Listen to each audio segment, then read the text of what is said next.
ओम नमः शिवाय। दोस्तों, हम सबको पता है कि सावन का बहुत ही पवित्र महीना चल रहा है, जिसमें भगवान शिव की भक्ति आपके जीवन में किसी भी प्रकार के दुख, पीड़ा, संकट से आपको बचाए रखती है।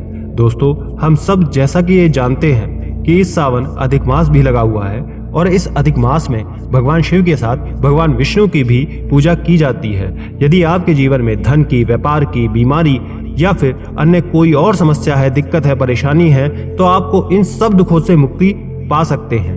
बस इस अधिक मास में आपको कुछ विशेष कार्य को कर लेना है, जिसके लिए हम आपको कुछ विशेष उपाय बताएंगे। तो दोस्तों, जो उपाय आज हम आपको बताने जा रहे हैं, यदि उसे आप अधिक मास के गुरुवार के दिन कर लेते हैं तो आपके जीवन के सभी कष्ट दूर हो जाएंगे। महादेव आपके सब दुख दूर करेंगे। तो चलिए जानते हैं उन विशेष उपायों के बारे में। पहला, दोस्तों, हर घर में आजकल बच्चों का स्वभाव इतना चंचल हो गया है, वो इतने शरारती हो गए हैं कि वो कभी खुद से तो पढ़ाई करने बैठते ही नहीं, जब तक उन्हें कई बार डांट कर बोला ना जाए। बच्चों का दिमाग पढ़ाई में कम और अन्य शरारतों में ज्यादा लगता है, जिसके कारण माता पिता बहुत परेशान भी रहते हैं। तो अब उनकी इस समस्या का भी हल मिल गया है। तो माता पिता कोई भी बस ये एक कार्य कर लें। आपको करना यह है कि लाल चंदन ले लेना है और एक छोटी सी कटोरी में उस लाल चंदन को डालकर थोड़ा पानी मिला देना है। उसे 10 से 20 सेकंड तक आपको अपनी उंगली से मिलाना है। आप जितनी देर तक इसको घिसेंगे उतना ज्यादा इसका महत्व बढ़ जाएगा।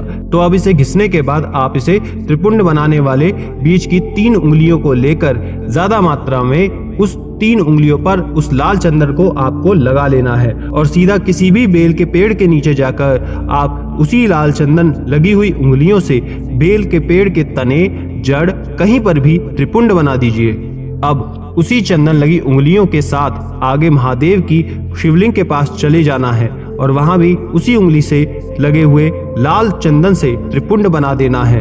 अब यहाँ से आप बिना हाथ धोए सीधा अपने घर चले जाएं और जिस भी कमरे में आपका बच्चा रहता है, बैठकर पढ़ता है, उसी कमरे में बेड पर, टेबल पर, अलमीरा, दरवाजे, कहीं पर भी आप उस हाथ से वहीं पर त्रिपुंड बना दीजिए। इस लाल चंदन का बनाया हुआ त्रिपुंड आपके बच्चे का दिमाग, मन सब बिल्कुल शांत कर देगा। उसकी शरारतें कम हो जाएंगी। वो अपना ध्यान पूरी तरह पढ़ाई पर केंद्रित करेगा। जो माता पिता जरूर इस उपाय को करके देखें, उनके बच्चों पर जरूर इसका अच्छा प्रभाव पड़ेगा।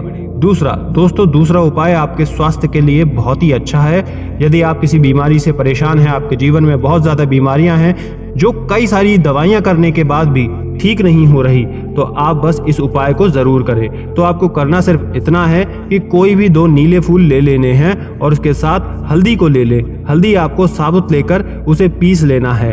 अब आपने कोई सा भी नीला फूल जो लिया है उसे उस हल्दी के में मिला देना है और उसे लेकर महादेव के शिवालय चले जाना है।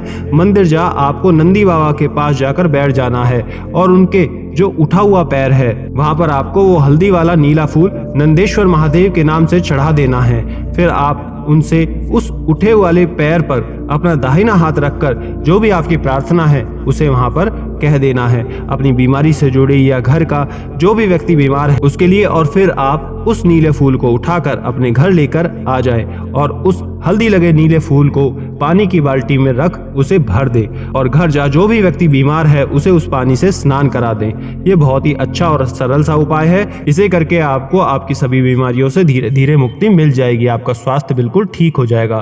तीसरा उपाय बहुत ही अहम है। ये आपको पीली चूड़ियों से करना है। जैसा कि हम सब जानते हैं, गुरुवार के दिन, इस दिन पीले वस्त्र को पहनने का, दान करने का और या फिर पीली चीज को खाना शुभ माना जाता है। इस गुरुवार आपको करना सिर्फ इतना है कि किसी भी पीली चीज जैसे कि पीली चूड़ी या पीले चने की दाल का आपको दान करना है। इसके अलावा आप एक और बहुत अच्छा उपाय कर सकते हैं कि आप पीले चने की दाल को भिगो दीजिए और उसे पीसना नहीं है, बल्कि उसे ही साबुत भीगी हुई दाल पर थोड़ा सा गुड़ रखकर उसे किसी भी गाय को खिला दीजिए। जो भी व्यक्ति सावन के गुरुवार के दिन यदि गौ माता को ये खिला देता है तो उसके जीवन के सभी दुख, संकट, कष्ट दूर हो जाते हैं। घर में हो रही कलह, कलेश सबसे मुक्ति मिल जाती है। बाकी आप गुरुवार के दिन किसी भी पंडित के घर जाकर उसके घर की किसी भी स्त्री को स्वयं के हाथ से पीली चूड़ी पहना दीजिए या पीली साड़ी या अन्य कोई भी पीली चीज उन्हें दान देते हैं तो आपके जीवन के सभी कष्ट दूर हो जाते हैं। चौथा, दोस्तों ये हम सब जानते हैं कि सावन में अधिक मास लगा हुआ है और यदि आप अधिक मास में चावल का दान करते हैं तो ये बहुत ही शुभ माना जाता है। लेकिन इस चावल के दान का भी एक तरीका,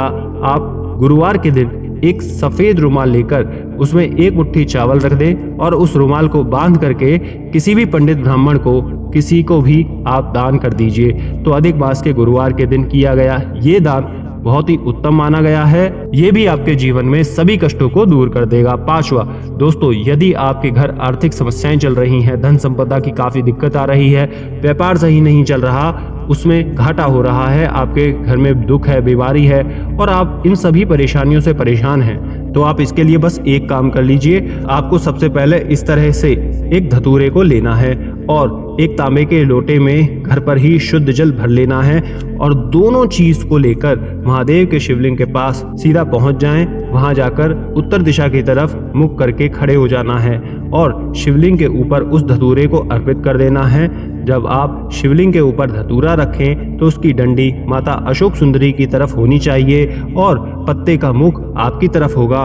और जब आप यह धतूरा उन्हें चढ़ाएं तो आपको हाटकेश्वर महादेव का नाम लेना है और उन्हें समर्पित कर उसके ऊपर धीरे धीरे जल अर्पित कर देना है। जब आप जल अर्पित कर रहे होंगे तो जलाधारी से जब जल नीचे गिर जाए तो फिर आपको उस धतूरे को शिवलिंग से उठाकर अपने पास से एक साफ सुथरा कोई भी एक सफेद कपड़ा या रुमाल में उसे रख लेना है और उस रुमाल में धतूरे को बांधकर, यदि आपके घर में धन संपदा की दिक्कत है, उसकी कमी है, तो उसे अपनी तिजोरी में रख दीजिए।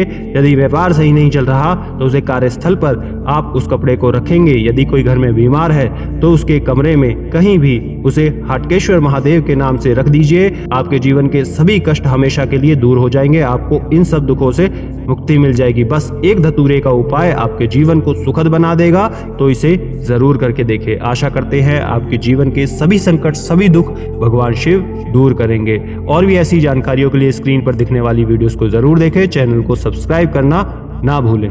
ओम नमः शिवाय। राधे राधे।